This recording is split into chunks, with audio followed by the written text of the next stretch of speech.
안녕하십니까. 도수 스케치입니다. 2022년 6월 27일 인터넷 뉴스에 보면 지금 장마 기간인데 그리고 앞으로 7월이나 8월 9월쯤 되면 태풍도 몰려오고 해가지고 태풍이 몰려오는 계절 어떻게 대비할 것인가 거기에 대해서 내용을 알아보도록 하겠습니다.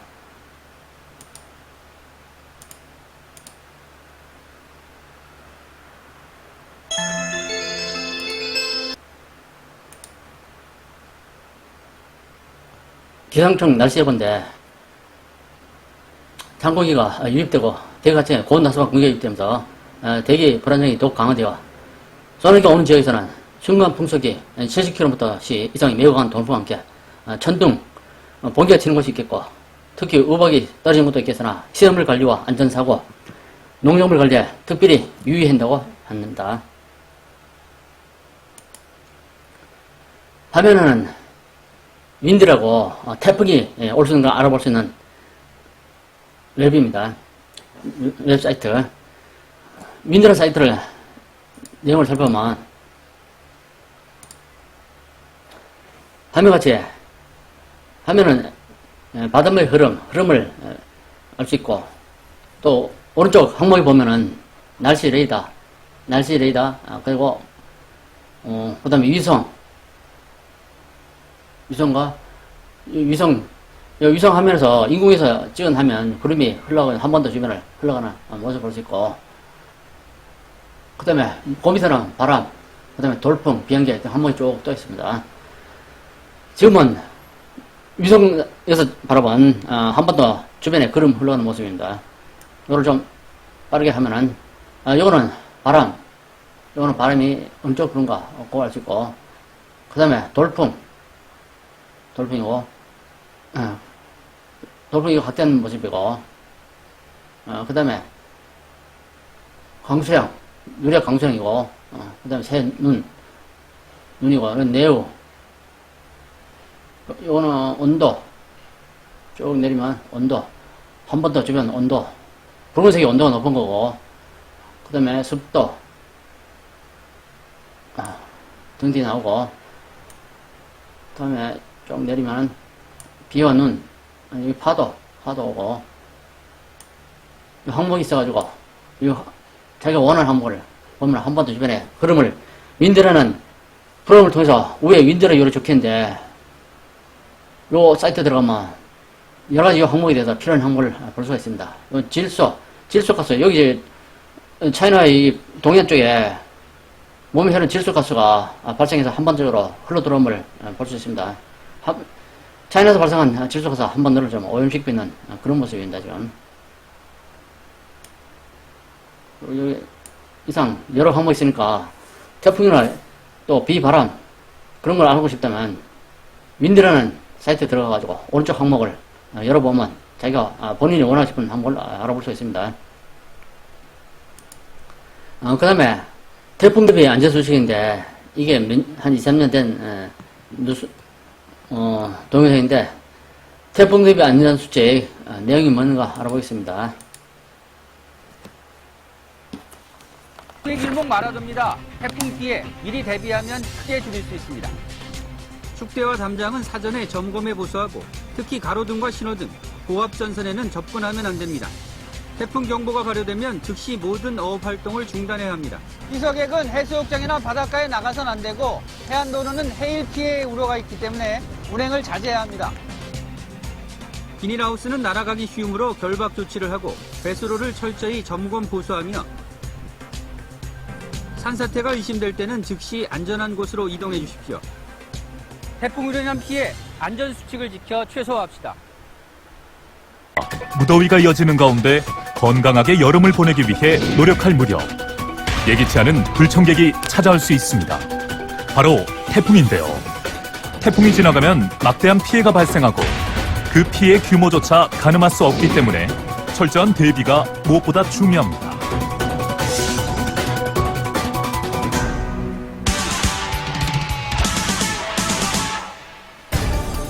그렇다면 태풍은 왜 발생하는 것일까요? 지구는 태양의 주위를 돌면서 위도에 따라 태양으로부터 받는 에너지의 차이가 발생합니다. 상대적으로 기온이 높은 적도 주변 지역에서는 이러한 에너지 차이를 줄이기 위해서 따뜻한 공기가 바다로부터 수증기를 끌어모으면서 고위도로 이동하게 되는데, 이때 강한 바람과 많은 비를 동반하며 만들어지는 기상현상이 바로 태풍입니다. 해마다 평균 2~3개의 크고 작은 태풍이 우리나라를 지나가며 크고 작은 피해를 입기도 하는데요. 인명피해와 재산피해가 가장 컸던 2002년 태풍 루사와 그 이듬해 찾아온 태풍 매미는 태풍의 위력을 온몸으로 실감하게 했던 기록적 태풍이었습니다. 지난 2012년 8월 연달아 발생했던 태풍 골라벤과 벤빈으로 인한 사상자는 모두 48명, 7,566억 원의 재산 피해를 남겼고, 지난 2016년에 발생한 태풍 차바는 10명의 인명 피해와 2,150억 원의 재산 피해를 남겼습니다. 예측이 어려운 이례적인 변수들이 동시에 작용해 피해가 컸던 태풍이었습니다. 기상이변과 함께 변화무쌍한 형태로 찾아올 수 있는 태풍이기에 방심은 금물, 만반의 대비가 우선되어야 하는데요. 태풍 피해를 최소한으로 줄이기 위한 안전수칙을 지금부터 알아봅니다.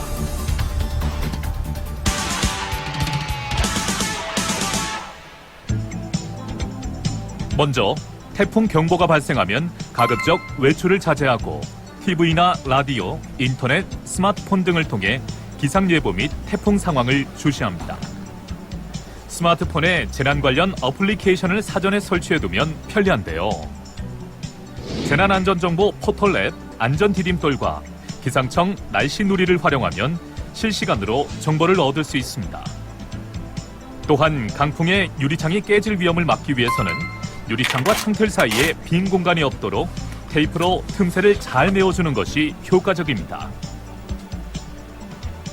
수도와 가스, 전기는 반드시 차단해두어야 화재나 상수도관이 파열되더라도 피해 규모를 줄일 수 있습니다. 그리고 혹시나 모를 가능성을 대비해 응급약품과 손전 등 식수, 비상식량 등을 미리 구비해 놓는 것이 좋으며, 가족과 떨어져 있을 상황에 대비해 미리 가족 간의 연락 방법을 공유하고 비상시에 대피할 장소를 확인해 둡니다. 하천 근처에 주차된 차는 침수될 위험이 있으므로 안전한 곳으로 미리 이동합니다. 주택 주변에 산사태 위험 지역이 있는지 살펴보고 비탈진 산 아래에 사는 주민들은 대피할 준비를 합니다. 지역에 따라 대비할 사항도 조금씩 달라지는데요.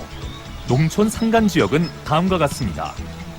우선 농작물이 물에 잠기지 않도록 예방 작업을 하는 것이 중요한데요. 용수로와 배수로를 점검하고 모래주머니 등을 쌓아두면 하천물이 넘쳐 흐르는 것을 막아 농작물의 피해를 줄일 수 있습니다. 또한 비닐하우스나 각종 재배시설 등은 무너지지 않도록 단단히 고정시켜주며 농작물도 쓰러지지 않도록 묶어둡니다. 물에 잠길 위험지대에 있는 농기계 등은 안전한 곳으로 미리 옮겨두어야 합니다. 해안 지역에서는 해안가의 위험한 비탈길은 접근하지 않고 바닷가의 저지대 주민은 일단 안전한 곳으로 대피합니다. 해안가, 유원지 피서객은 안전한 실내로 피하거나 집으로 돌아가는 것이 좋으며, 해수욕장은 폐쇄하고 임시로 지어놓은 시설물은 철거합니다. 또한 철거 가능한 어로시설이나 수산 증식시설은 철거에 풍랑 피해를 줄이며, 조업 중인 어선이나 항해 중인 선박은 신속하게 인근 항구로 대피합니다. 이때 대피 선박은 다른 선박과 충돌 피해를 줄이기 위해 안전하게 결박해두고 선체에 고무 타이어 등을 부착해 선체를 보호합니다. 각종 어로 작업은 중지하고 선박이나 어망, 어구 등도 안전지대로 이동시켜 미리 단단히 묶어둡니다.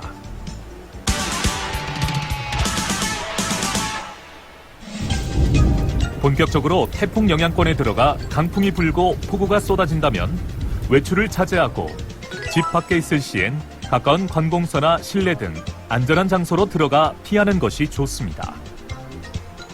상습적인 침수 지역과 넘어지기 쉬운 나무나 간판, 공사장 주변은 가지 않아야 합니다. 또한 침수된 도로나 다리를 함부로 건너다가는 순식간에 불어난 물에 휩쓸릴 수 있기 때문에 절대 건너지 않습니다. 농촌, 산간 지역에서는 논둑이나 경작지, 용배수로 점검을 하지 않아야 합니다. 만약 부득이하게 점검이 필요하다면 안전을 확인한 뒤 2명 이상이 함께 이동하여 논둑을 보수하고 물꼬를 조정합니다. 또한 감전 위험이 있는 고압전선 근처에 가지 않으며 송전 철탑이 넘어졌거나 누전을 발견하면 시군구청 또는 한전에 즉시 연락해야 합니다. 계곡이나 하천에서 야영을 하다 물이 불어 나갈 길이 막힐 경우엔 물을 건너려 하지 말고 서둘러 높은 곳으로 피신한 뒤 구조 요청을 해야 합니다. 해안 지역에서는 풍랑으로 인해 해일이 발생할 수도 있기 때문에 해안가에 접근하는 것을 자제하고 해안 도로에서의 운전을 이상으로서 피해야 합니다. 태풍 대비 또 태핑 중에 해결 사항을 알아봤습니다. 그 다음에 폭우나 태풍 대비해서 어떻게 하는가. 아직 태풍은 오지 않았지만 폭우가 올 때 바닷물은 물고와 눈두렁을 점검하고 농작물은 쓰러지지 않도록 자주 시설을 튼튼히 세운다. 가수, 나무가 쓰러지거나 가지가 부러지지 않도록 지주와 받침대를 보강하고 가지를 유인해 고정한다. 축산 정지시설을 점검하고 축사 주변과 사료, 작물, 포장의 배수로를 정비한다. 그 다음에 계속해서 장마 시기 또 태풍 시기에 정기 안전점검 정리 및 예방 때에서 알아보도록 하겠습니다.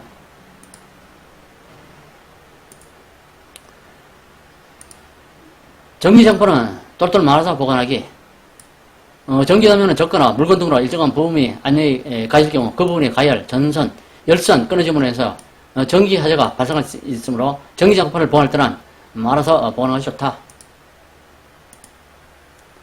그 다음에 집안 침수 및 누수 시 전기 안전사고인데, 집안이 침수될 때는 전기 콘센트나 냉장고 등의 모터 부분을 통하여 고인물에서 전기가 흐르고 있을지 모르기 때문에 접근하지 말고 배전함이 전원 수시를 끈 다음 물을 퍼내는 등의 조치를 해야 된다.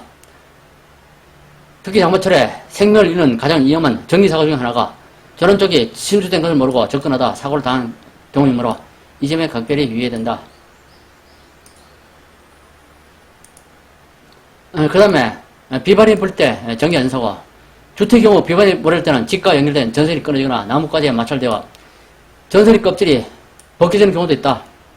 이 경우 절대로 근처 가지 말고 전기 고장 신고 전화인 113에 즉시 신고하여 조치를 받도록 한다. 그 다음에 누전이 되어 감전사고를 당해 사람이 다치게 되는 경우가 있으므로 대문과 접촉되면서 껍질이 벗겨지거나 테이프가 풀어지면서 철대문 그런 사고를 조심해야 된다. 전기안전공사 사업장에 문의하여 정보를 받는 것이 좋다. 그 다음에 TV 안테나선을 분리하여 어린이가 만지지 못하도록 높은 곳에 고정하고 감도가 예민한 전기, 전자기구나 프로그램을 뽑아 낙뢰로부터 피해를 막아야 된다. 그 다음에 전기 안전사고 예방을 위한 누전차단기 점검. 누전차단기는 한 달에 한 번 정도 정상 동작 여부를 시험해야 한다. 한 번씩 눌러가지고 그게 제대로 차단기가 내려온지 확인해야 된다. 그 말입니다. 또 누전차단기 시험 요령은 누전차단기 전면에 붙어있는 빨간색 시험 버튼을 눌러 스위치가 위에서 아래로 탁 소리를 내면서 내려오면 정상이고 눌러도 내려오지 않거나 내려온 스위치가 다시 올려도 안 올라가면 누전차단기가 이상이 있으므로 교체해야 한다. 그 다음에 손이나 발에 물이 묻은 상태에서 정리 제품을 다루지 말 것. 벗겨진 전선이나 파손된 배선기구, 콘센트, 스위치 등은 반드시 교체할 것.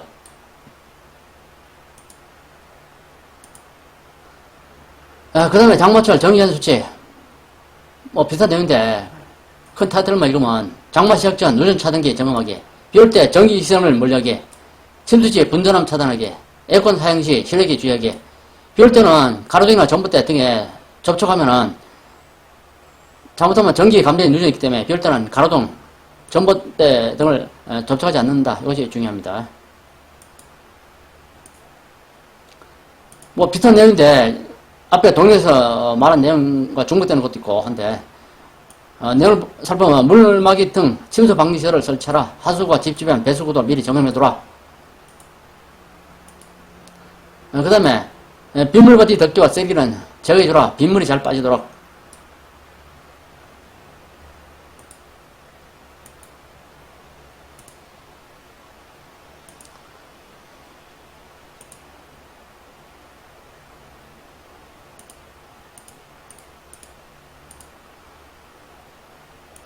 비가 많이 올 때는 생활호수 배출을 줄여라.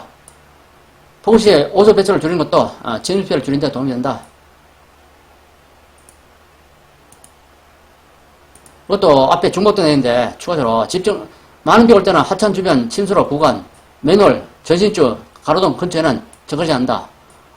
가로등에 비 오는 날 가로등에 접근하다가 감전사를 당해서 사망한 사례가 있으니까 접근하지 않도록 해야 됩니다.